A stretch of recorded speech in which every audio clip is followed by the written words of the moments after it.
మరొకసారి అందరికీ జై భీమ్. మీ విలువైన సమయాన్ని ఈరోజు ప్రతిజ్ఞా దివస్ కోసం కేటాయించినందుకు మీకు మరొకసారి హృదయపూర్వక ధన్యవాదాలు తెలుపుతున్నా. ప్రతి మీటింగ్ వెనుక కూడా ఒక గొప్ప శ్రమ ఉంటుంది, ఒక అద్భుతమైన ప్రణాళిక ఉంటుంది, ఎన్నో ఆశలుంటాయి, ఎన్నో నిరాశలుంటాయి, ఎన్నో అపవాదులుంటాయి, ఎన్నో అవమానాలు కూడా ఉంటాయి. అవన్నీ తట్టుకొని మీరందరూ కూడా ఈరోజు ఈ ప్రతిజ్ఞా దివస్ను నాగర్ కర్నూలులో నిర్వహిస్తున్నందుకు మరి నేషనల్ స్వేరో కమిటీ వాళ్ళందరినీ కూడా నేను హృదయపూర్వకంగా అభినందిస్తున్నా. మరి రాష్ట్ర కమిటీ చెప్పిన వెంటనే నేషనల్ ఎగ్జిక్యూటివ్ కమిటీ చైర్మన్, అదేవిధంగా చీఫ్ కన్వీనర్, అదేవిధంగా ప్రెసిడెంట్, వైస్ చైర్మన్, రాష్ట్ర బాడీ చెప్పిన వెంటనే ఒప్పుకున్నందుకు స్వేరో నియమావళికి అనుగుణంగా ఏ విధంగా అయితే ఇప్పుడు గిద్దే విజయ్ చెప్పిండో, స్వేరో నియమావళికి అనుగుణంగా మీ సభ ప్రతిజ్ఞా దివస్ ఈసారి నాగర్ కర్నూలులోనే జరుగుతుంది అని అనగానే ఒక్క ప్రశ్న వేయకుండా వెంటనే ఒప్పుకొని చాలా గొప్పగా ఈ సభ నిర్వహించిన మరి నాగర్ కర్నూలు జిల్లా కమిటీ వాళ్ళని కూడా నేను హృదయపూర్వకంగా అభినందిస్తున్నా. అదేవిధంగా ఈరోజు నేషనల్ కన్వెన్షన్ సందర్భంగా ప్రతిజ్ఞా దివస్లో గొప్ప అవార్డులు తీసుకున్న అవార్డు గ్రహీతలందరికీ కూడా అభినందనలు తెలుపుతా ఉన్నా. నిజంగా చాలా గొప్ప విషయం. దీని వెనుక మీరు ఎంతో శ్రమించుంటే తప్ప ఈ అవార్డుకు అర్హులు కారు. మరి ఎంతో లక్షలాది మంది స్వేరోలు ఉన్నారు, కానీ ఆ లక్షల మందిలో కేవలం మీకే స్వేరో అవార్డు వచ్చిందంటే అది కేవలం మీ రూపం చూసో, లేకపోతే మీ కులం చూసో, మీ మతం చూసో, లేకపోతే మీ స్నేహం చూసో ఇవ్వలేదు.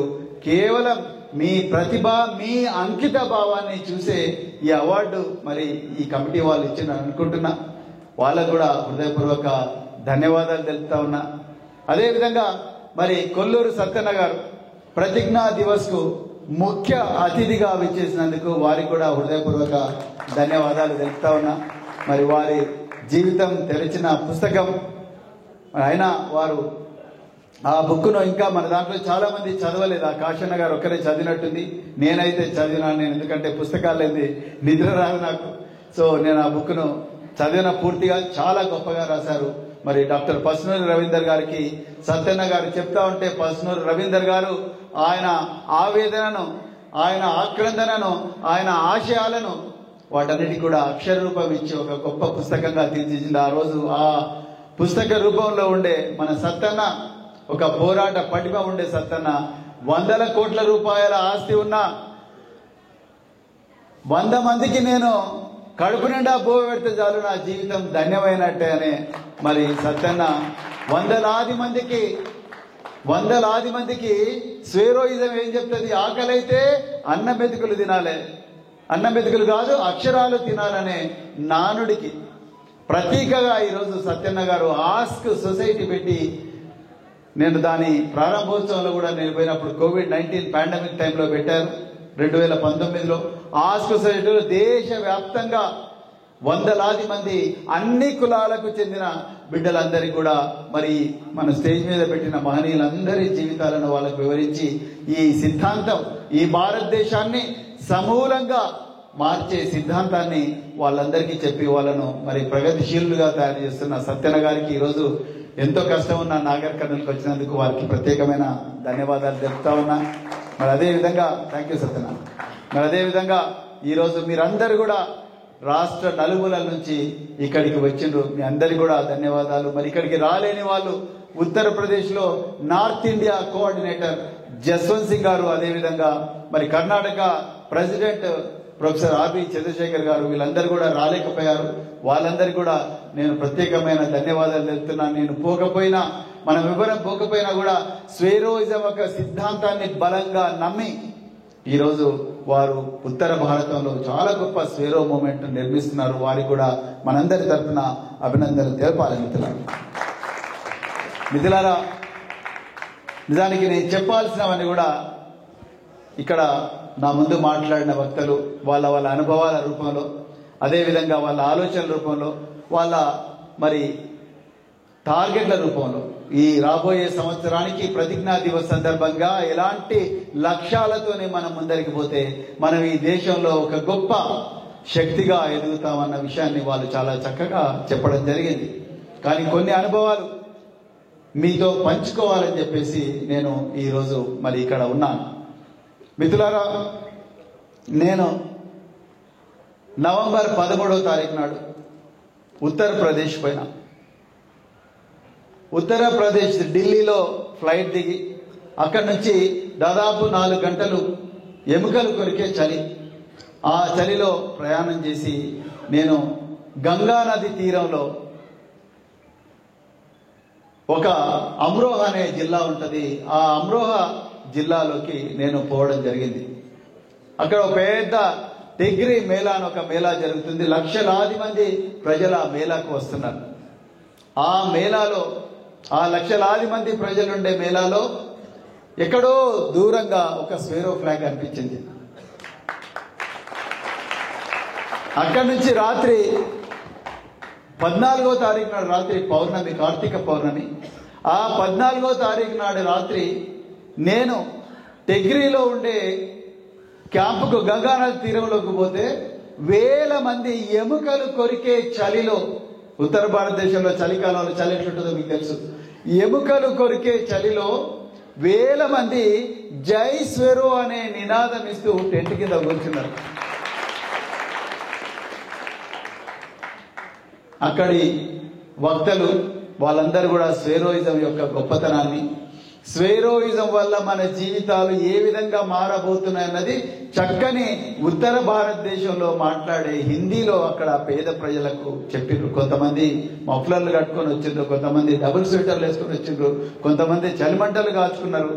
మొత్తం కూడా అక్కడ వేల మందికి స్వేరోయిజం చెప్పే అవకాశం మాకు కూడా వచ్చింది. మిత్రులారా, నేను ఎందుకు ఈ మాట చెప్తున్నా అంటే, స్వేరో అనేది కొంతమంది అనుకున్నట్టుగా అయిపోయింది, ఇంకా ప్రవీణ్ కుమార్ పోయిండు, ప్రవీణ్ కుమార్ గురుకులాల నుంచి పోయిండు, ప్రవీణ్ కుమార్ రాజకీయాల్లోకి పోయిండు, ప్రవీణ్ కుమార్ ఓడిపోయిండు, దాంతో స్వేరో కూడా ఓడిపోయింది అనుకున్నాడు. అలాంటి అమాయకులకు నేను ఒక్కటే చెప్పదలుచుకున్నా, స్వేరో అనేది ఒక విశ్వజనీనమైన ఒక ఐడియా. ఇంతమంది మహనీయుల ఆలోచనలకు ఆచరణ రూపం ఇచ్చిందే స్వేరోయిజం. ఎంతో మంది, ఇంతకుముందు అన్న చాలా మంచిగా అన్నాడు, దుకాణాలు పెట్టిండ్రని కొల్లూరు సత్తన్న, ఎంతో మంది ఎన్నో వందల దుకాణాలు పెట్టిండ్రు. కానీ మీరు ఒక్కసారి పోయి చూడండి, మధ్యమడుగు పోండి, ఇక్కడి నుంచి అచ్చంపేటలో మధ్యమడుగు పోయి చూడండి, అచ్చంపేట, కొల్లాపూర్లో మారుమూల ప్రాంతాలు పోయి చూడండి, పాన్గల్లులో మారుమూల అటవీ ప్రాంతాలు చూడండి, అలంపూరులో, కర్ణాటక బార్డర్లో సింధనూరు, మేడికొండ ఇలాంటి గ్రామాలకు పోయి చూడండి, సిర్పూరులో ప్రాణహితి నది ఒడ్డున గ్రామాలను చూడండి. ఎక్కడ వేసిన గొంగలి అక్కడనే ఉన్నది. ధనవంతుడు మరింత ధనవంతుడవుతున్నాడు, పేదవాడు మరింత పేదవాడే అవుతున్నాడు. పేదవాడి చేతిలో డబ్బులు వచ్చినట్టే వస్తున్నాయి, మళ్ళీ ధనవంతులు తెలివిగా ఆ డబ్బులను రకరకాల కార్యక్రమాల ద్వారా గుంజుతా ఉన్నారు. ఇది వాస్తవం. మీరు కొంచెం ఓపిక బట్టి కూర్చొని ఆలోచిస్తే నిజంగా నాకు డబ్బు ఎక్కడి నుంచి వస్తుంది, నేను ధనవంతుని అయినా, నాకు వచ్చిన ధనం ఎందుకు మరి నా దగ్గర ఉండడం లేదు, ఎక్కడ పోతున్నది నా ధనం? దీన్ని ఆపడం కోసమే ఈరోజు ఈ దేశంలోకి స్వేరోయిజం వచ్చింది. ధనవంతుడు మరింత ధనవంతుడు కాదు, పేదవాడు ధనవంతుడైనప్పుడే ఈ దేశంలో నిజమైన ప్రగతి, నిజమైన అభివృద్ధి, నిజమైన సామాజిక న్యాయం వస్తుంది. అది రావాలంటే తప్పకుండా స్వేరోయిజమే దానికి పరిష్కారం, దానికి మార్గం, దానికి మందు స్వేరోయిజం అనే భావనతోనే 2012లో దామోదరం సంజీవయ్య సంక్షేమ భవనంలో అక్టోబర్ 22వ తారీఖు నాడు ఎస్ఆర్ శంకరన్ గారి జన్మదినం నాడు ఈ ఆలోచన అనేది ఉద్భవించింది. మిత్రులారా, ప్రతి నదికి వంకలుంటాయి, వాగులుంటాయి, వరదలుంటాయి, అదేవిధంగా మరి కరువులు ఉంటాయి, ఎండిపోతాయి నదులు, మళ్ళీ వానాకాలంలో వస్తాయి. ఎక్కువసారి కరువు అప్పుడు మరి వర్షాలు రాకపోతే నదులు పూర్తిగా ఎండిపోతాయి. కానీ వర్షాలు మళ్ళీ వస్తాయి. ప్రకృతి సిద్ధాంతం అది. ప్రతి వెలుతురు, ప్రతి పగలు తర్వాత రాత్రి వస్తుంది, రాత్రి తర్వాత మళ్ళీ పగలు వస్తుంది. అది ప్రకృతి సిద్ధాంతం. వానకాలం తర్వాత చలికాలం వస్తుంది, చలికాలం తర్వాత ఎండాకాలం వస్తుంది, ఎండాకాలం తర్వాత మళ్ళీ వానకాలం వస్తుంది. ఇది ప్రకృతి సిద్ధాంతం. దీన్ని ఎవ్వరు కూడా ఆపలేరు. ఒక మొక్క భూమిలో విత్తిన వెంటనే మరి ప్రకృతిలో ఉండే రకరకాల వాటర్ కానీ, నీళ్లు కానీ, లేకపోతే గాలి కానీ, లేకపోతే భూమిలో ఉండే ఖనిజాలు కానీ, వీటన్నిటిని కూడా సారంగా తీసుకొని, వాటి నుండి ఆహారంగా తీసుకొని మొలకెత్తి మళ్ళీ పండ్లైతుంది, కాయలైతుంది, పండ్లైతుంది. తర్వాత మళ్ళీ ఆ పళ్ళ నుంచి విత్తనాలు వస్తాయి, విత్తనాల నుంచి మళ్ళీ వస్తుంది. ఇది ఒక ప్రకృతి సిద్ధాంతం. ఇది ఒక సైకిల్. ఈ సైకిల్లో స్వేరోయిజం కూడా అలాంటి సైకిల్. ఇది ప్రకృతి సిద్ధాంతానికి అతీతమైనది కాదు స్వేరోయిజం. ఈ రోజు స్వేరోలు తక్కువగా ఉన్నారు, ఈ రోజు కేవలం 100 మంది మాత్రమే ఉన్నారు అనేది కాదు. ఆ 100 మంది లోపల ఎలాంటి శక్తి ఉన్నదన్నది ఇంపార్టెంట్. ఒక అణుబాంబు తీసుకోండి, ఎంత పెద్దగా ఉంటుంది అణుబాంబు? మా అంటే 1 టన్ను ఉంటుంది. 1 టన్ను అణుబాంబు లక్షలాది మందిని దహించి వేయగలదు 1 నిమిషంలోనే. అంటే మన నైతిక విలువలు, మనం 100 మంది ఉన్నామా, 1,00,00,000 మంది ఉన్నామా అన్నది ఇక్కడ లెక్క కాదు. దయచేసి గుర్తుపెట్టుకోండి. ఉన్న 100 మంది అయినా అత్యంత అద్భుతమైన కలుషితం కాని నైతిక విలువలతోని బతికినప్పుడే స్వేరోయిజానికి అస్తిత్వం ఉంటుంది, స్వేరోయిజానికి భవిష్యత్తు ఉంటుంది. ఆ నైతిక విలువలు మన 10 కమాండ్మెంట్స్ లో, మన 10 ఆజ్ఞల్లో, మనకు మనం చెప్పుకున్న 10 ఆజ్ఞలు. నేను ఎవరికంటే తక్కువ కాను, నేను ఎక్కడ ఉన్నా కూడా ఒక నాయకుడిగానే ఆలోచిస్తాను, నేను ఏ పని చేసినా అందరికంటే భిన్నంగా చేస్తాను, నేను ఎప్పుడు కూడా ఉన్నతమైన ఆశయాలు కలిగి ఉంటాను, నేను ఏ పని చేసినా పంక్చువల్ గా ఉంటాను, సమయ పాలన పాటిస్తాను, నేను మోసగించను, అడుక్కోను, నేను నా తప్పులకు ఎవరిని నిందించను, నాకు తెలియని విషయానికి నేను ఎప్పుడు కూడా భయపడను, నేను తలపెట్టిన ఏ కార్యక్రమాన్నైనా కూడా ఆశయ సాధన జరిగే వరకు మడమ తిప్పను, మాట తప్పననే ఏవైతే 10 ఆజ్ఞలు ఉన్నాయో అవే మన జీవితాన్ని భవిష్యత్తులో శాసిస్తాయి. దానికి 100 వేల ఎగ్జాంపుల్స్ ఉన్నాయి. దాని గురించి ఇక్కడ చెప్పనవసరం లేదు. మీకు ఆ ఎగ్జాంపుల్స్ అని కూడా తెలుసు, మీకు ఆ ఉదాహరణలు తెలుసు, ఆ బిడ్డలు ఎవరో తెలుసు, వాళ్ళ జీవితాలు ఏ విధంగా మారినవో మీకు తెలుసు. ఈరోజు అవార్డు గ్రహీతలు ఎవరైతే ఉన్నారో వాళ్ళందరి జీవితాలు కూడా ఆ 10 ఆజ్ఞల వల్లనే మారినాయన్న విషయాన్ని మీరందరూ కూడా గుర్తుపెట్టుకోండి. ఈరోజు చిలకబత్తిని వీరయ్య గాని, కోటీశ్వరుడైనా, లేకపోతే మరి తాళ్ళూరి హరిబాబు ఒక నర్సింగ్ కళాశాల పెట్టగలిగిన, ఒక పెద్ద కారు కొనగలిగిన, ఈ రోజే నాకు ఒక స్వేరో అమెరికా నుంచి ఒక ఫోటో పంపించాడు. ఆయన పేరు మా వెంకటేశ్వర్లు, మందుల వెంకటేశ్వర్లు. ఆంధ్రప్రదేశ్ లో కడప జిల్లాకు చెందిన Swaero, Andhra Pradesh Swaero circle vice president Mandula Venkanna. Sir నేను కొత్త కారు కొన్నాను, మెర్సిడీస్ బెంజ్, దాని విలువ ₹1,00,00,000 అని చెప్పి మెసేజ్ పెట్టింది. ఒక్కసారి ఆలోచించండి. మనం ఎక్కడ ఉన్నా నాయకుడిగా బతకాలి, ఎక్కడ ఉన్నా ఉన్నతమైన ఆశయాలతోనే బతకాలి. నేను 2022లో అమెరికా పోయినప్పుడు ఇల్లినాయి నగరంలో, ఇల్లినాయి రాష్ట్రంలో ఫూల్ సింగ్ అనే ఒక బంజారా సామాజిక వర్గానికి చెందిన వ్యక్తిని కలిశాను. ఆయన బంజారాలు ఏ విధంగా అయితే గ్రామీణ ప్రాంతాల్లో సంచార జీవనం గడుపుతారో ఆ విధంగా పశువులు కాసుకునే ఫూల్ సింగ్. నేను వాళ్ళ ఇంట్లో 2 రోజులు ఉన్నాను. 2 రోజులు ఉంటే ఆయనకు 3 కార్లు ఉన్నాయండి. 9వ సంవత్సరం వరకు కూడా పశువులు కాసిన ఫూల్ సింగ్ గురుకుల పాఠశాలలో చదివి ఒక పెద్ద కోటీశ్వరుడు అయ్యాడు. 3 కార్లు ఉన్నాయి. ఒక కారు విలువ 5 కోట్లు. 5 కోట్లు అండి. నేను 5 కోట్ల కారు కొన్నాడన్న విషయాన్ని చెప్తలేను. మనం వచ్చిన నేపథ్యం చూడండి.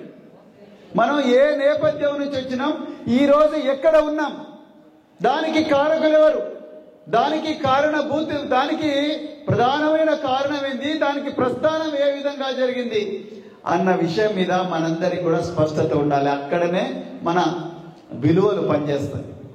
ఈ 10 ఆజ్ఞలు మనం రోజు చెప్పుకోకపోతే, ఈ రోజు మీరు తీసుకొచ్చిన చిన్నారులకు, మీ ఇళ్లలో ఉన్న చిన్నారులకు పొద్దున ఆ దుర్గయ్య గారు చెప్పినట్టుగా రాత్రి పడుకునే ముందు ఈ 10 ఆజ్ఞల్లో మనం ఎన్ని ఆజ్ఞలు ఈ రోజు పాటించాము, రేపు పొద్దున లేచిన వెంటనే ఏ ఆజ్ఞ పాటించాలన్న భావన, ఆ కఠోరమైన క్రమశిక్షణ లేకపోతే నీకు నైతిక విలువలున్నా కూడా వేస్ట్.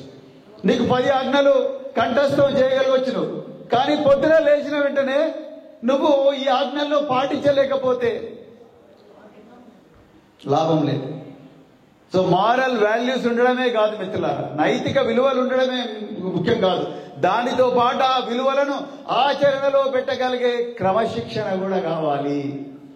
ఆ క్రమశిక్షణ లేకపోతే స్వేరోయిజం కేవలం నినాదాలకే పరిమితం అవుతుంది. అందరూ వాళ్ళ వేస్తారు 10 కమాండ్మెంట్స్, మనం ఏం చేస్తలేం, భారతీయులందరూ నా సహోదరులు, భారతదేశం నా మాతృభూమి అని రోజు స్కూళ్ళలో చెప్తారు. నిజంగా మనం భారతీయులందరినీ సహోదరులుగా ట్రీట్ చేస్తున్నామా?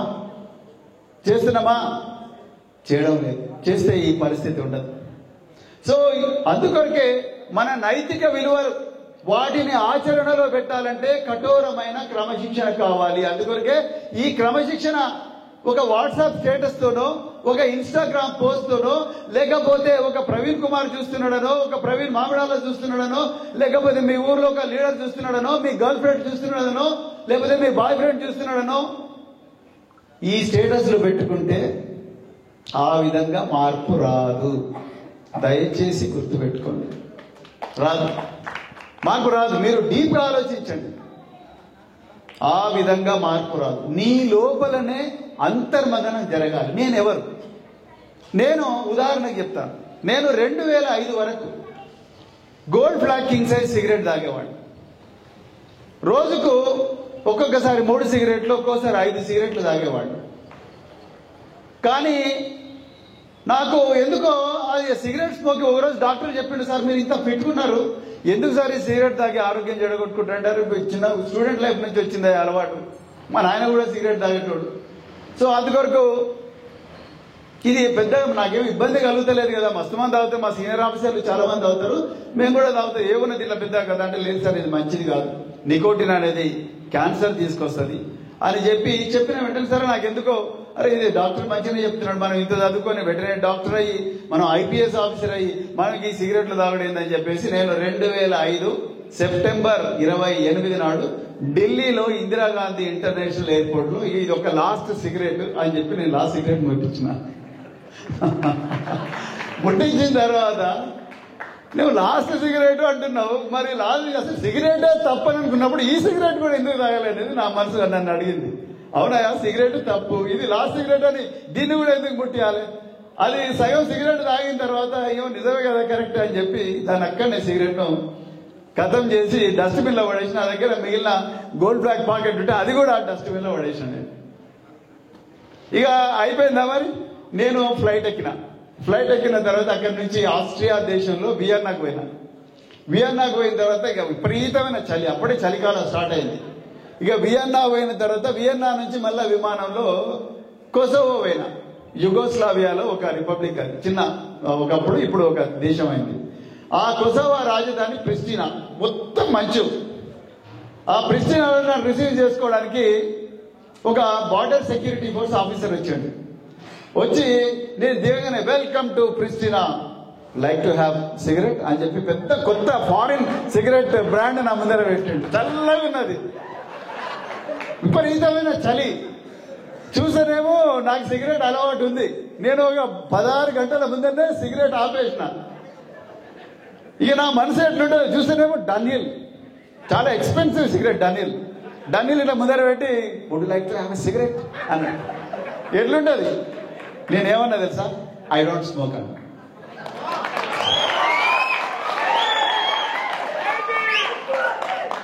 లేక కళ్ళు మూసుకున్నా, సారీ ఐ డోంట్ స్మోక్ అన్నా. నా మనసు ఆ రోజు ఎంత పీకిందో మీకు తెలియదు. ఐ డోంట్ స్మోక్ అన్న. ఆ రోజు నుంచి ఈ రోజు వరకు సిగరెట్ ముట్టుకోలేదు ప్రవీణ్ కుమార్.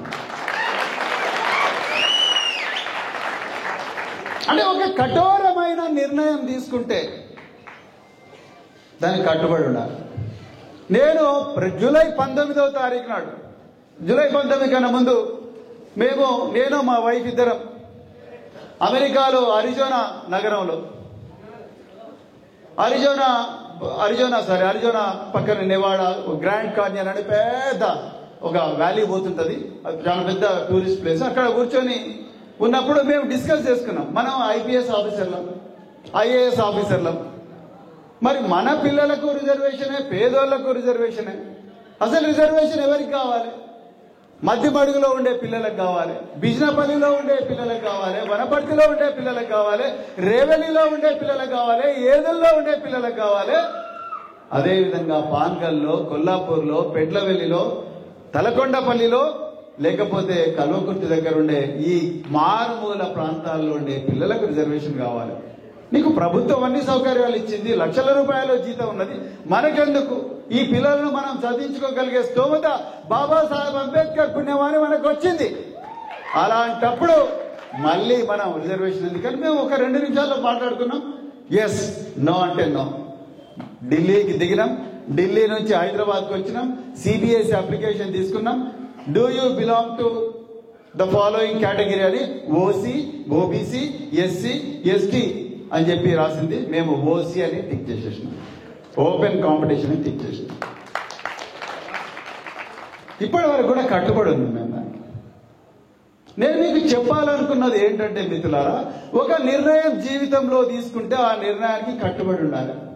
చిన్నపాక స్వామి, నేను ప్రవీణ్ కుమార్ 46 సంవత్సరాల వయసులో 42.8 కిలోమీటర్లు 4.5 గంటల్లో పరిగెట్టగలిగినప్పుడు నేను ఎందుకు పరిగెట్టలేను? నేనెందుకు సోమరిపోతులాగా పొద్దున 8 గంటలకు లేచి బ్రష్ చేసుకొని రాత్రిపూట 2 బీర్లు తాగి ఒక నెట్ఫ్లిక్స్ లో ఒక మూవీ చూసి నేనెందుకు వండుకుంటున్నా, మళ్ళీ నేను రోజు డాక్టర్ల చుట్టూ ఎందుకు తిరుగుతున్నా అని చెప్పి చిన్నపాక స్వామి అనుకున్నాడు.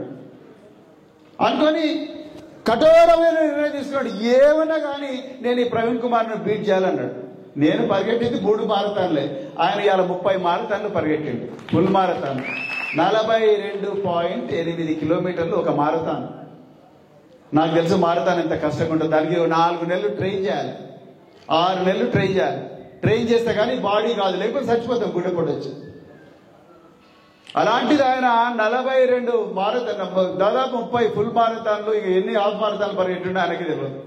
అంటే ఆయన ఒక నిర్ణయం తీసుకున్నాడు. కోవిడ్-19 పాండమిక్ వచ్చింది. అందరూ అనుకున్నారు చిన్నపాక స్వామి కోవిడ్-19 వచ్చింది కదా, మాస్క్ పెట్టుకొని ఇంట్లోనే వండుకొని ఉంటాడు అనుకున్నారు.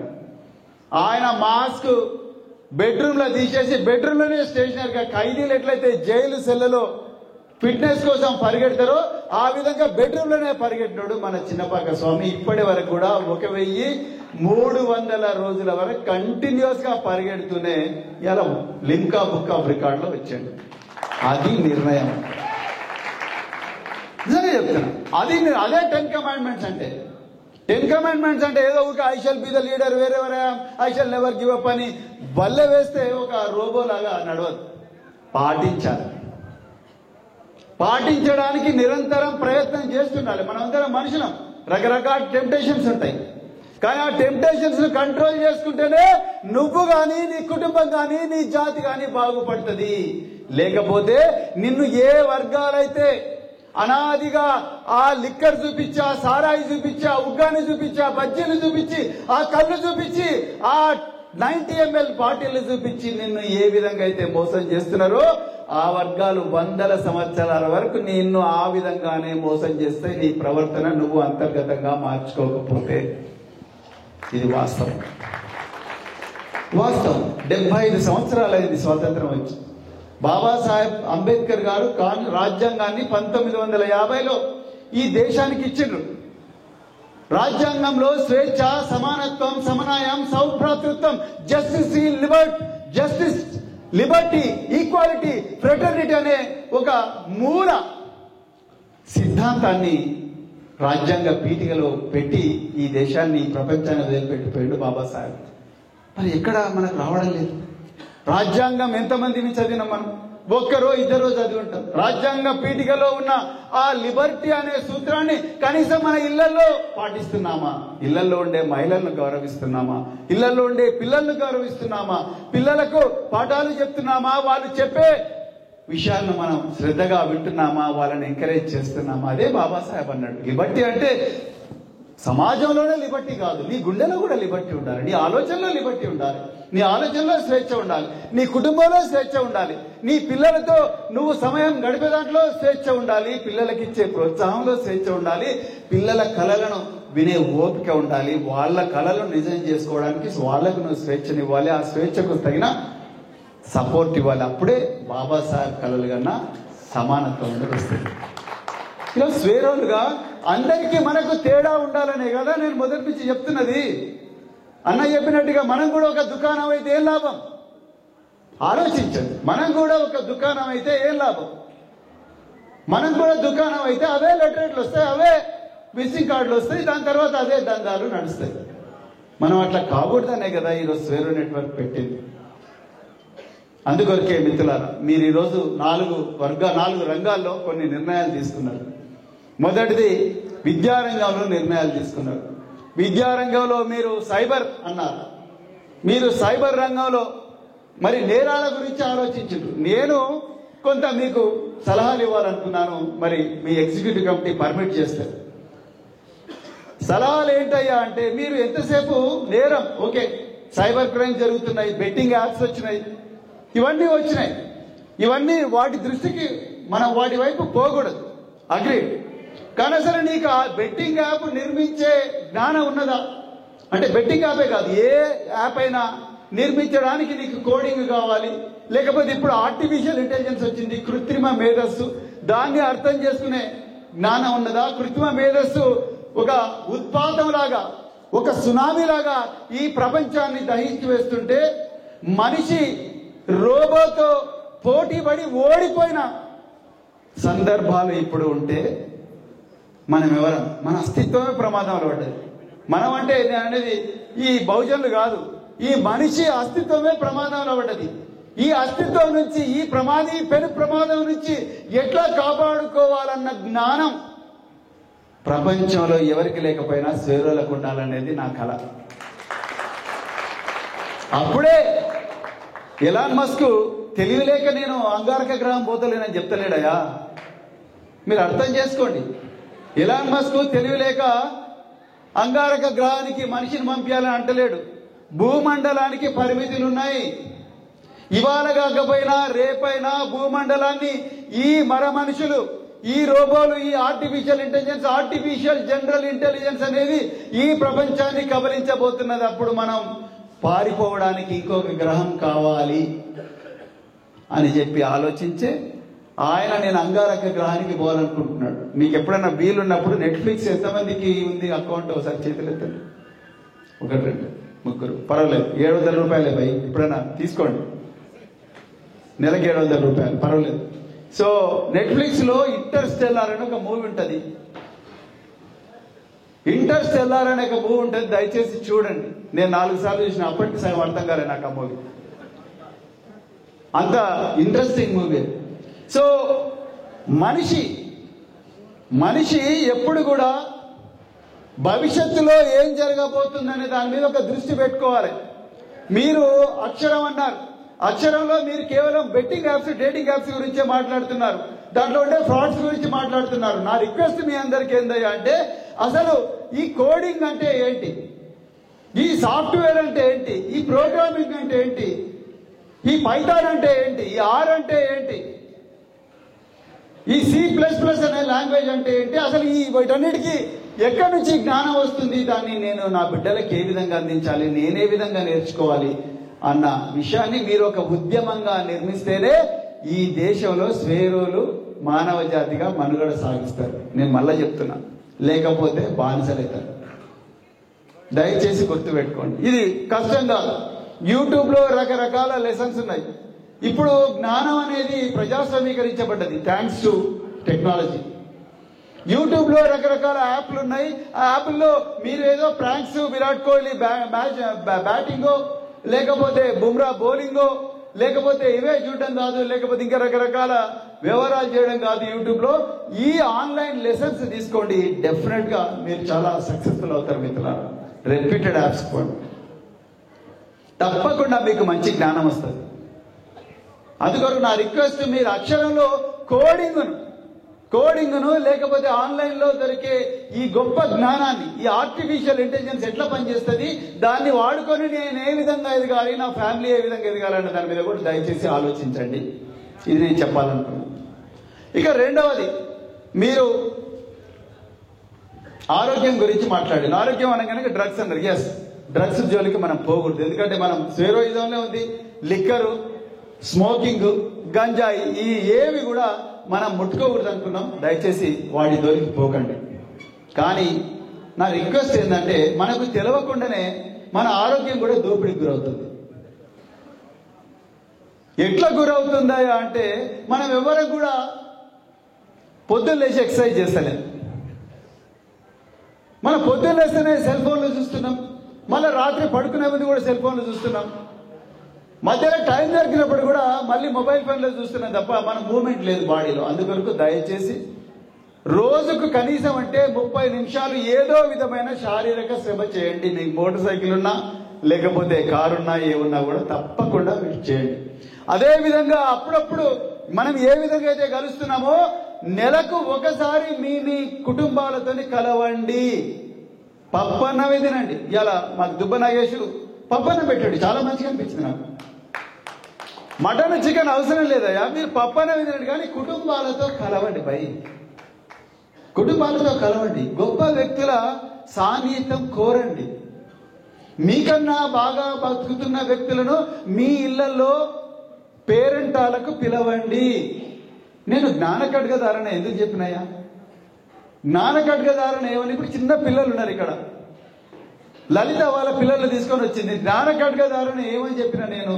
జ్ఞాన ఖడ్గధారణ అంటే అమ్మాయి లేక అబ్బాయి 12 సంవత్సరాల వయసు వచ్చిన వెంటనే వాళ్ళను ఈ విధంగా ఒక కుర్చీ మీద కూర్చోబెట్టి, వాళ్ళ కాళ్ళు కడిగి, వాళ్ళ చేతిలో జ్ఞాన ఖడ్గం పెట్టి, ఆ జ్ఞాన ఖడ్గంతో పాటు ఎన్ని బుక్కులు వీలైతే అన్ని బుక్కులు వాళ్ళ చేతిలో పెట్టి, పిల్లలు చదవగలిగే బుక్కులు పెట్టి, ఒక గొప్ప వక్త ఎవరైనా మీ ఏరియాలో ఉంటే ఆ ఏరియాలో ఉండే వక్తతోని ఒక ఉపన్యాసం ఇప్పించండి. దాన్నే మనం ప్రవచనం అంటాం, శర్మన్ అంటాం.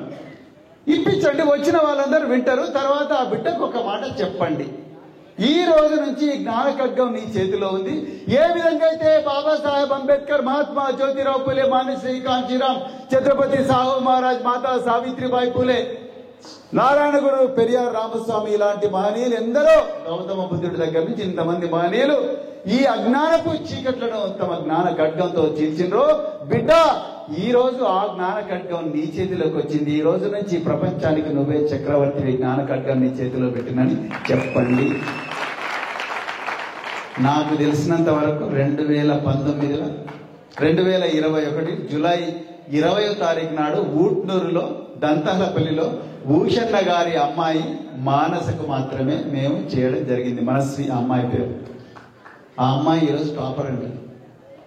ఆ అమ్మాయిని ఆ రోజు అందరు కూడా దీవించిన, ఆమె చేతిలో ఒక జ్ఞాన ఖడ్గం పెట్టి, ఆమె చేతిలో పుస్తకాలు పెట్టి, బిడ్డ ఈ జ్ఞాన ఖడ్గంతో మనస్వి నువ్వు ఈ ప్రపంచాన్ని ఏలాలంటే, ఈరోజు ఆ అమ్మాయికి అన్ని A+లే వచ్చినాయి.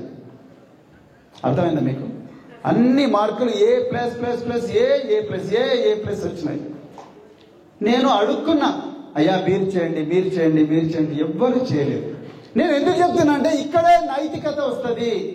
నువ్వు చెప్పడం, ఇంతకుముందు కొల్లూరు సత్యన్ ఒక చక్కటి మాట చెప్పాడు. ఆయన ఏం చెప్పిండు? మాటలు మాట్లాడడం ఒకటి, కానీ వెనక వానికి ఇంకో కథ ఉంటది. మాటలు మస్తు మాట్లాడతారు, కానీ వెనక ఇంకో కథ ఉంటది. ఆ కథ మనకు కనిపించాడు వాడు. ఆ పరిస్థితి మనకు రాకూడదని నేను అంటున్నా భయ్. ఇప్పటికి కూడా చెప్తున్నా, మీరు ఆ 12 నుంచి 16 సంవత్సరాల వయసులో ఉండే బిడ్డల చేతిలో ఇది పెట్టి, ఆ రోజు ఒక కొల్లూరు సత్యన తీసుకపోండి, కిరణ్ కుమార్ చింతకుంట ఉన్నాడు, అట్లా మస్తు మంది ప్రవచనాలు ఇచ్చే వాళ్ళు ఉన్నారు మన దగ్గర. ఆ ప్రవచనాలు ఇచ్చిన వాళ్ళు టీచర్లు, ఆరికంటి మల్లయ్య ఉన్నాడు, ఆయన మ్యాథమెటిక్స్ జీనియస్, బాలప్రసాద్ ఆయన సాఫ్ట్వేర్ చెప్తాడు, ఎంతో మంది ఉన్నారు. రాని అట్లా వాళ్ళ స్లాట్లు బుక్ చేసుకోండి. ప్రవీణ్ మామిడాల బయోటెక్నాలజీ ప్రొఫెసర్ వాళ్ళందరి స్లాట్లు బుక్ చేసుకొని, సార్ మేము ఇలా ఒక 5-6 మందికి జ్ఞానఖడ్గ ధారణ చేద్దాం అనుకుంటున్నాం, వాళ్ళకు మీరు వచ్చి దయచేసి కుటుంబాలకు ప్రవచనం ఇవ్వండి సార్ అని చెప్తే వాళ్ళు వచ్చి ప్రవచనం ఇస్తారు. అందుకొరకు ఆరోగ్యంలో దయచేసి 20 నుంచి 30 నిమిషాల మూమెంట్ బాడీలో కంపల్సరీ ఉండాలి. లిక్కర్ను దగ్గరికి రానియకండి. చాలా మంది అనుకుంటారు ఫారిన్ లిక్కర్ అయితే సేఫ్, ఒక పెగ్గు తాగితే సరిపోతుంది, 2 పెగ్గులు తాగితే, చలికాలం మరి ప్రవీణ్ సార్ సెల్ ఫోన్ అన్ని బంద్ చేయండి, ఎవడన్నా మళ్ళీ సెల్ ఫోన్ తీస్తాడు కదా అని చెప్పి ఎవరైనా రికార్డ్ చేస్తూనే ఉన్న భయంతో ఎక్కడో దూరం బాయిల దగ్గర పోయి చీకట్లో ఒక 2 బాటిల్ తాగి నార్మల్గా గుట్కా వేసుకోనో లేకపోతే లవంగాలు వేసుకోనో ఇలాచి చేసుకోనో అట్లాంటి ఆత్మవంచన చేయకండి. ఆల్కహాల్ ఒక్క డ్రాప్ అయినా 1 లీటర్ అయినా పాయిజన్. మీరు ప్రపంచంలో ఎక్కడ ఏ రీసెర్చ్ చేసినా తెలుస్తుంది. మీకు తెలుసా అసలు ఈ బలహీనమైన వర్గాలు, అణచివేయబడ్డ వర్గాలు ఎందుకు ఎప్పుడు తనులు తినుకుంటూనే ఉంటారు? మీరు ఎప్పుడు ఆలోచించరా? ఎప్పుడు తనులు తినుకుంటూ ఉంటారు. మీరు పోలీస్ స్టేషన్లో పోండియా, పోలీస్ స్టేషన్లో చూడండి, చెట్ల కింద వీళ్ళు ఉంటారు గసగసగస అనుకుంటా. నేను సిర్పూర్లో మనం చూసిన పోలీస్ స్టేషన్ దగ్గర ఉంటారు, లేకపోతే లాకప్లలో ఉంటారు, లేకపోతే జైళ్ళలో ఉంటారు. నేను జైలుకు పోయినా చెల్లపల్లిలో. చెల్లపల్లితే మన కల్వకుర్తి నుంచి 5-6 మంది పిల్లలు ఉన్నారు. తర్వాత దూరపోయి మీ వాళ్ళు ఇంకా ఎవరెవరు ఉన్నారంటే, సార్ వీళ్ళందరూ, నేను ఆయన అడిగిన సూపరింటెండెంట్ గారిని, ఇది చాలా మీటింగ్లో చెప్పిన నేను, అయ్యా వీళ్ళంతా ఏ వర్గాలకు చెందిన వాళ్ళు సార్? వీళ్ళందరూ 99% బహుజన వర్గాలకు చెందిన వాళ్ళే. చప్పట్లు కొట్టకండి, ఏడవాలి. జైళ్ళల్లో బహుజనులు ఉంటే చప్పట్లు కొట్టలేదు భయ్. న్యూయార్క్ స్టాక్ ఎక్స్చేంజ్లో, బాంబే స్టాక్ ఎక్స్చేంజ్లో, లేకపోతే ఢిల్లీలోనో ఉంటే చప్పట్లు కొట్టాలి, కానీ జైల్లో ఉంటే చప్పట్లు కొడితే ఎట్లా బ్రదర్? అంటే అలవాటు అయిన ప్రాణం. నేనేమంటున్నా అంటే వీళ్ళు తాగి నేను నల్గొండలో ఒక డాక్టర్ దగ్గర పోయిన తర్వాత ఏసీబీలో ట్రాప్ అయింది ఆయన.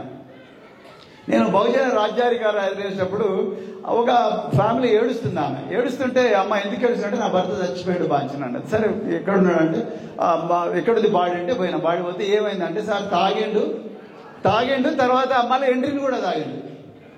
తాగిన మత్తులో ఏం తాగుతున్నాడు తెలియక ఎంట్రీని కూడా తాగిండు, చచ్చిపోయాడు అని చెప్పి. మీకు అర్థమైంది స్టోరీ? లిక్కర్ తాగే అలవాటు ఉన్నది, ఆ 2 పెగ్గులు అయిపోయిన తర్వాత సరిపోతలేదని ఎంట్రీని బాటలు తీసుకొని తాగిండు, పురుగుల మందు. చచ్చిపోతే ఏడుస్తుంటే నేను ఇక ఆ బాధ చూడలేక నేను సూపరింటెండెంట్ దగ్గరికి పోయినా. ఆయన పేరు ఇక్కడ అవసరం లేదు, నాకు తెలుసాను. సో ఆయన దగ్గరికి పోయి, సార్ ఏంది సార్ వీళ్ళు తాగుడు ఇట్లుందంటే, సార్ పేద వర్గాలు ఈ బెల్ట్ షాపుల వల్ల, ఈ 90 ml బాటిళ్ల వల్ల, ఈ 100 రూపాయలకు ఎంత 90 ml ఇప్పుడు 100, ఆ 100 రూపాయలకు వచ్చే 90 ml వల్ల, ఈ 100 రూపాయలకు వచ్చే 90 ml వల్ల మొత్తం కూడా హాస్పిటల్లకు వస్తున్నారు అని చెప్పాను. మరి వీళ్ళ జీవితాలు ఎట్లా బాగుపడాలంటే, సార్ లిక్కర్ బంద్ చేయించండి అన్నాడు. సింపుల్ చెప్పిన, లిక్కర్ బంద్ చేయించండి, సగం 50%. నేను ఎట్లయితే సిగరెట్ బంద్ చేసిన వెంటనే నేను మారథాన్ పరిగెట్టే శక్తి నాకు వచ్చిందో, అట్లా లిక్కర్ బంద్ చేస్తే కూడా మీకు ఆ శక్తి వస్తుంది. లేకపోతే ఏమవుతుందో చెప్తా. నువ్వు నీ బాడీ కొంతవరకే విస్టాండ్ చేస్తుంది, because liquor is a poison. ఆ విషం తాగి తాగి తాగి తాగి ఒకరోజు బాడీ మొత్తం కూడా డౌన్ అయిపోతుంది. అన్ని సిస్టమ్ డౌన్ అయినప్పుడు ఈ బ్యాక్టీరియా, వైరస్ ఇవన్నీ కూడా ఒక్కసారి నేను అటాక్ చేస్తే నువ్వు హాస్పిటల్ పోయి పడతావు. గవర్నమెంట్ హాస్పిటల్ బాగలేవని నువ్వు రకరకాల కార్పొరేట్ హాస్పిటల్స్, ఇప్పుడు ప్రతి పట్టణంలో కూడా పెద్ద పెద్ద హాస్పిటల్స్ వచ్చినాయి. ఆ హాస్పిటల్ కన్నా హోటల్ లాగా ఉంటాయి. ప్రతి రూమ్ లో ఒక టీవీ ఉంటుంది, మంచి విట్రిఫైడ్ టైల్స్ ఉంటాయి. సో అందుకొరకు అందరు అక్కడ పోవాలనుకుంటున్నారు. చచ్చిపోయేటప్పుడు కూడా సుఖంగా చావాలనుకుంటున్నారు. సో అందుకొరకు ఈ స్టార్లో పోతున్నారు. వెనక నుంచి బిల్లు మాత్రం 1,00,000, 2,00,000, 3,00,000 కొన్ని సార్లు ఇల్లు తాకట్టు పెట్టి, బంగారం తాకట్టు పెట్టి, పుస్తకాలు తాకట్టు పెట్టి, భూములు అమ్ముకొని హాస్పిటల్కు పోతున్నారు. దీనికంతా కారణం ఇక్కడ లిక్కర్. అంటే 90-100 రూపాయలకు వచ్చే 90 ml బాటిల్ను ఆపుకోలేనందుకు ఇవాళ నువ్వు 10 కోట్లు 20 కోట్లు ఖర్చు పెట్టే నష్టపోయే స్థాయికి వచ్చినావు అనేది నేను చెప్పాలనుకుంటున్నాను మిత్రులారా.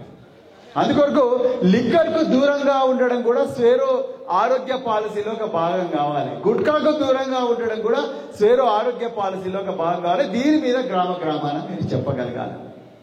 దానివల్ల చాలా పైసలు సేవ్ అవుతాయి. ఇక మూడవది ఆర్థికం అన్నారు, చాలా సంతోషం. చిలకపతిని వీరయ్య గారు, తాలూరు హరిబాబు గారు, కొల్లూరు సత్తయ్య గారు, ఇంకా చాలా మంది ఉన్నారండి. నేను మీకు ఆర్థికం ఒక్కడే మీరు దయచేసి గుర్తుపెట్టి, నేను నాకు ఒక మిత్రుడు చెప్పిండు, చాలా మంచిగా అనిపించింది. మీరు సంపాదించే దాన్ని అర్నింగ్ అంటారు, కరెక్ట్? ఎర్నింగ్ మైనస్ ఎక్స్పెండిచర్ అంటే ఖర్చు పెట్టేదాన్ని ఎక్స్పెండిచర్ అంటారు. నువ్వు సంపాదన నుంచి నీ ఖర్చును మైనస్ చేస్తే మిగిలేదేంటి? ఏంటి? Saving, correct. నువ్వు ఎప్పుడు కూడా బిలియనీర్ కాలేవట్లయితే, నువ్వు సంపాదించే డబ్బు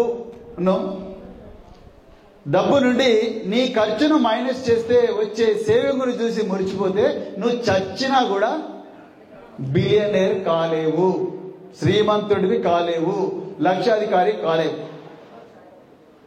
ఇన్స్టెడ్ దానికన్నా ఇంకొకటి ఏం చేయాలంటున్నారంటే, ఇప్పుడు లేటెస్ట్ థింకింగ్, నీకొచ్చే సంపాదన నుండి నీ సేవింగ్ను కళ్ళు మూసుకొని మైనస్ చేస్తే మిగిలేదేంటి? ఖర్చులు. ఎవరు చెప్పిన మాట? వెరీ గుడ్, ఖర్చులు. The saving, earning minus saving equals expenditure.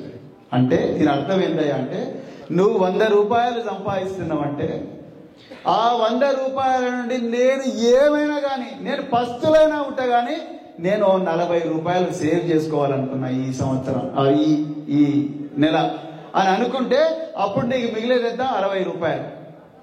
ఆ 60 రూపాయలు నువ్వు ఖర్చు కోసం పెట్టుకో.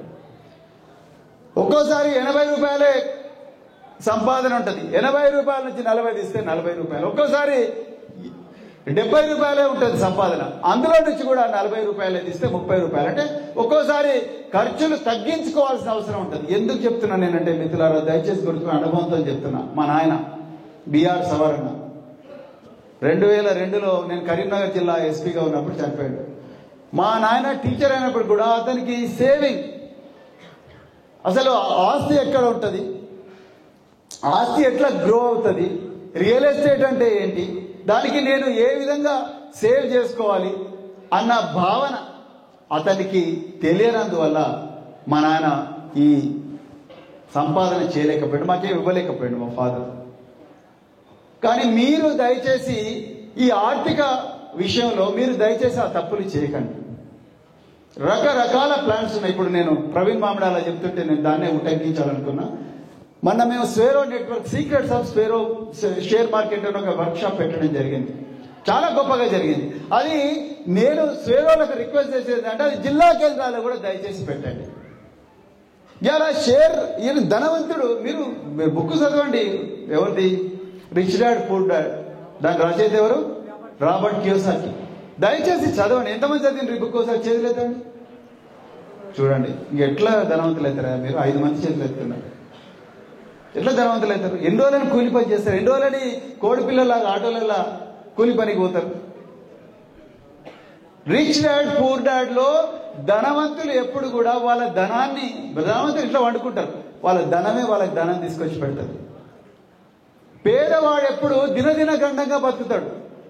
డబ్బులు సంపాదించినా దాన్ని ఎట్లా సేవ్ చేయాలో తెలియదు. అందుకొరకే మీకు నా రిక్వెస్ట్ ఏందయ్యా అంటే, ఖర్చులు తగ్గించుకోరైనా పర్వాలేదు, పిల్లల కోసం సేవ్ చేయండి. ఇంతకుముందు ఎవరో చెప్పింది స్టేజ్ మీద, ఒక 10 సంవత్సరాలైన తర్వాత మీకు తెలియకుండానే ఇట్ స్టార్ట్స్ గ్రోయింగ్.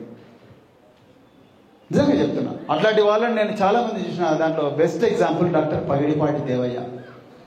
ఆయన బిలియనీరియా. 4 బిలియన్ల నుంచి $5 బిలియన్ ఉన్నాయి. వాళ్ళ కొడుకుకు 2 విమానాలు ఉన్నాయి. ఒక విమానంలో నన్ను తిప్పాడు అమెరికా. $4 బిలియన్ ఉన్నాయి. వాళ్ళు ఫస్ట్ నుంచి అదే ప్రిన్సిపల్ ఫాలో అయిన వాళ్ళు. సో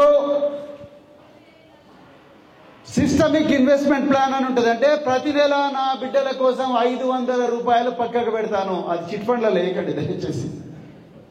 అవి ఒక్కోసారి వాళ్ళు బోర్డు తిప్పిన తర్వాత మీరు పోలీసుల దగ్గరికి వెళ్తే మన అంజి ఇక్కడే ఉన్నాడు, అంజి హెల్ప్ తీసుకోండి. ఇప్పుడు వాళ్ళందరూ ఆయన బాలస్వామి వడ్డేమా వీళ్ళందరికీ మంచి జ్ఞానం ఉంది ఈ విషయంలో. సో వీళ్ళు చిట్ ఫండ్లలో వీటిలలో పెడితే ఒకరోజు సడన్ గా బోర్డు తిప్పుతారు.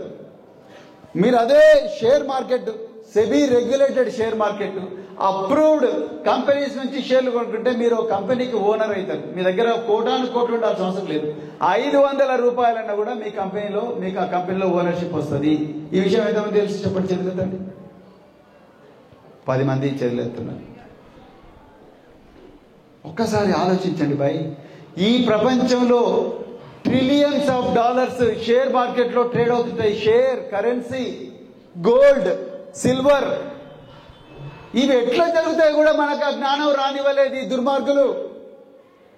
మనం ఎప్పుడు కూడా కూలి పని చేస్తూ మన డబ్బులన్నీ కూడా లిక్కర్ షాప్ లో పెడుతూ మన డబ్బులన్నీ కూడా వాళ్ళు తయారు చేసిన ఉత్పత్తులను కొనే బానిసలుగానే తయారు చేసిన తప్ప ఆ ఉత్పత్తులను తయారు చేసే కంపెనీలకు యజమానులుగా మనను తయారు చేయలేదు. ఆ సీక్రెట్ కూడా మనకు చెప్పలేదు. ఈ రోజు స్వేరో నెట్వర్క్ గ్రామాన ఈ సీక్రెట్ చెప్పాలి. షేర్ మార్కెట్ లో మనం ఎంటర్ కావాలి. చాలా మంది చెప్తారు షేర్ మార్కెట్ బోర్డు తిప్పేసిన కంపెనీ, షేర్లలో నష్టం వచ్చిందని కుటుంబంతో సహా షేర్ ట్రేడర్ ఆత్మహత్య అనే న్యూసే ఊకే చూపిస్తారు మీకు. దాంతో అమ్మో షేర్ అనిపిస్తుంది. ఎంత సింపుల్ అయ్యా, నువ్వు నెలకు 500 రూపాయలు పెట్టుబయ్యాడా, తర్వాత మర్చిపో, 30 సంవత్సరాల తర్వాత నీకు తెలియకుండానే మీ ఇంటికి బంగారం పార్సల్ వస్తుంది. నిజం చెప్తున్నా, I'm not joking, it's a fact. I'm not joking, it is a fact. మీరు దయచేసి, నేనేదో మోసాలు దొరికమ్మని అంటలేను, అందుకొరకే నేను అంజీ లాంటి వాళ్ళకి చెప్తున్నాను. ఎందుకంటే వాళ్ళు స్వేరోలే. చూసి ఒక స్వేరోని ఇంకో స్వేరో మోసం చేయడు. మోసం చేస్తే వాడు స్వేరో కాదు, అందరిని చంపేయండి నడిగడ్డ. నేనేమంటున్నా అంటే ఈ విధమైన జ్ఞానం సంపాదించుకోండి. జ్ఞానం దొరుకుతుంది మార్కెట్లో. మీరు పబ్బలు కొనే బదులు, సిగరెట్లు కొనే బదులు, గుట్కాలు కొనే బదులు, లేకపోతే ఈ చికెన్ల దావతులు రోజు చికెన్ మటన్ ఆటలు కోసుకునే బదులు మీ బిడ్డల కోసం ఇచ్చేయండి. మన కందికంటి విజయ్ కుమార్ టాటా ఏ వాళ్ళది, ఐసిఐసి లోబార్డ్ వాళ్ళది, వాళ్ళ ప్రోగ్రామ్ పరమ రక్షక్ ప్రో అని ఒకటి తీసుకొచ్చిండు. అదేంటి 12 లక్షలు కడితే 60 సంవత్సరాల తర్వాత 20 నుంచి 30 కోట్లు అవుతుంది. మనోళ్ళు ఫస్ట్ అడిగే క్వశ్చన్ 60 సంవత్సరాలు మనం బతుకుతామా సార్ అంటారు. ఫస్ట్ అడిగే క్వశ్చన్ 60 సంవత్సరాల ముందు వచ్చేదానికి ఇప్పుడు ఎందుకు సార్ అంటారు. 60 సంవత్సరాలు వచ్చిన తర్వాత అబ్బో అప్పుడు ఆయన చెప్తే బాగుంటుండే, మాకు ఎవరు చెప్పలేదు, ఇప్పుడు నేను మా నాన్న మీద ఏడుస్తున్నా కదా, అట్లా మీరు ఆ రోజు ఏడుస్తారు. నా రిక్వెస్ట్, మీరు ఆర్థికం గురించి అంటున్నారు కాబట్టి స్వేరోలు, నా రిక్వెస్ట్ ఏంటంటే అంటే దయచేసి స్టాక్ మార్కెట్ గురించి ఆలోచించండి. కాకపోతే దొంగల దగ్గరికి పోకండి. 1కి 10 సార్లు మీరు వెరిఫై చేసుకోండి. ఆ యూట్యూబ్ లో జ్ఞానం దొరుకుతుంది. మీరు ట్రేడింగ్ చేయకండి, స్టాకులు కొనుక్కొని ఇంట్లో పెట్టుకోండి. అంతే. సెల్ ఫోన్ లో కొనుక్కోవచ్చు. 500 రూపాయలు నెలకు పెట్టలేరనయ్య. ఏం కర్ణాకర్ 500 పెట్టలేరు? 500 పెట్టవచ్చు. ఏమున్నది, పిల్లలు రేపు పొద్దున పెద్దగా అయితే they will feel very happy. అట్లనే ఇన్సూరెన్స్ పాలసీ ఒకటి కొనుక్కోండి. హెల్త్ ఇన్సూరెన్స్ పాలసీ ఎంత అవుతుంది? 1000 రూపాయలు, 2000, 3000 అవుతుంది. రేపు హాస్పిటల్లో పడితే మొత్తం వాళ్ళే కట్టుకుంటారుగా. ఇన్సూరెన్స్ కట్టుకున్నాం. ఎందుకు మనం ఇన్సూరెన్స్, ఎంతమందికి ఇన్సూరెన్స్ పాలసీ చదివేదండి? పర్వాలేదు, కొంచెం బెటర్. గ్రామాన స్వేరోలే కాదు, అందరికీ చేయించండి. అందరు కూడా చేసుకోమని చెప్పండి. అదే విధంగా ఇంకొకటి వైల్డ్ వెస్ట్, ఇంకొకటి చెప్తా, ఎగ్జైటింగ్ సీక్రెట్. ఇది క్రిప్టో మార్కెట్. దీన్ని కూడా దయచేసి మర్చిపోకండి. ధనవంతులు ఎవరు కూడా జ్ఞానం మనకు రానివ్వరు. డొనాల్డ్ ట్రంప్ గెలిచిన తర్వాత క్రిప్టో మార్కెట్ విపరీతంగా పైకి పోయింది. డొనాల్డ్ ట్రంప్ లేనప్పుడు కూడా పైకి పోతూనే ఉంది. Donald Trump Nashville conference, bitcoin 2024 conference లో నేను అమెరికాను క్రిప్టో రిజర్వ్ గా చేస్తాను ఎప్పుడైతే అన్నాడో, డొనాల్డ్ ట్రంప్ గెలిచిన రోజు, ఆ రిజల్ట్ వచ్చిన రోజు నవంబర్ 5వ తారీఖు నాడు రాత్రి $60,000 నుంచి క్రిప్టో బిట్కాయిన్ విలువ ఎంతైంది తెలుసా? ఇప్పుడు $99,000 అయింది.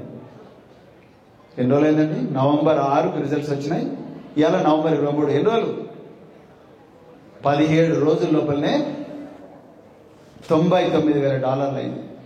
ఇక్కడ కూడా మోసాలు ఉంటాయి.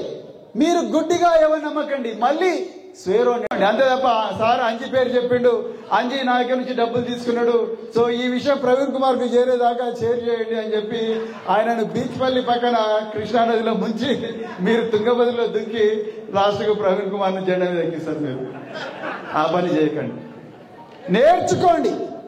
నేను మళ్ళీ చెప్తున్నా, there is a smart way of earning money with minimum pain. I repeat, there is a smart way of earning money. The rich people, they know how to earn money in a smart way. They don't tell you how easy it is. మనకి ఎవరు చెప్పడం లేదు. అందుకొరకే ఈరోజు Swaero network December 14వ తారీఖు నాడు big Swaero అనే కాన్ఫరెన్స్ను మరి ఆర్గనైజ్ చేస్తుంది. దానికి 999 రూపీస్ పెట్టింది. అయితే మన వాళ్ళు అన్నారు, సార్ మన వాళ్ళు 999 రూపీస్ కట్టలేరేమంటే, సారీ భయ్, నిన్నేమో కోటీశ్వరుని చేయాలనుకుంటుంది. కోటీశ్వరుని చేయాలనుకున్నప్పుడు 999 రూపీస్ పెట్టలేవా నువ్వు? జీవికే 1లో సినిమాకు పోతే సినిమా టికెట్ తీసుకొని ఒక మరి ఇడ్లీనో దోశనో ఆ జీవిక మాలో తినగలిగినప్పుడు 999 రూపీస్ కట్టలేవా? ఒక్కసారి ఆలోచించండి. అందుకొరకు కుచ్ పానేకెళ్ళి కుచ్ కోనా పడతా అంటే ఒకటి సంపాదించుకోవాలంటే కొంత పోగొట్టుకోవాల్సిన అవసరం ఉంటుంది. సో అందుకొరకు దయచేసి దీని గురించి కూడా సీరియస్గా ఆలోచించండి. అదేవిధంగా మీ దాంట్లో కొంతమంది ఔత్సాహికులు ఆఫ్రికా దేశం పోవడానికి కూడా సిద్ధం కావాలి. ఆఫ్రికా ఖండం పోవడానికి కూడా సిద్ధం కావాలి.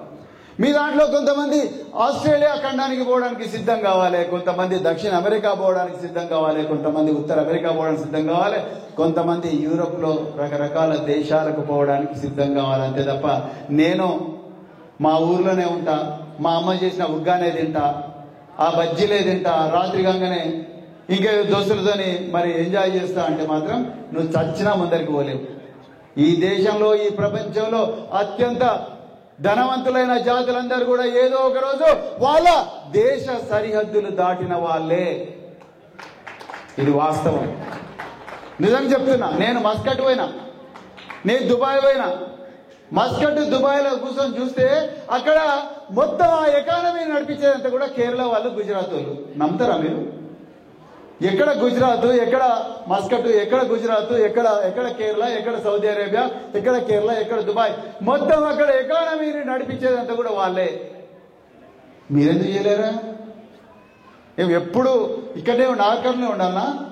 ఎక్కడ బిజినపల్లి బస్ స్టాండ్లోనే కూర్చోవాలన్నా? ఇప్పుడు ఆలోచించండి.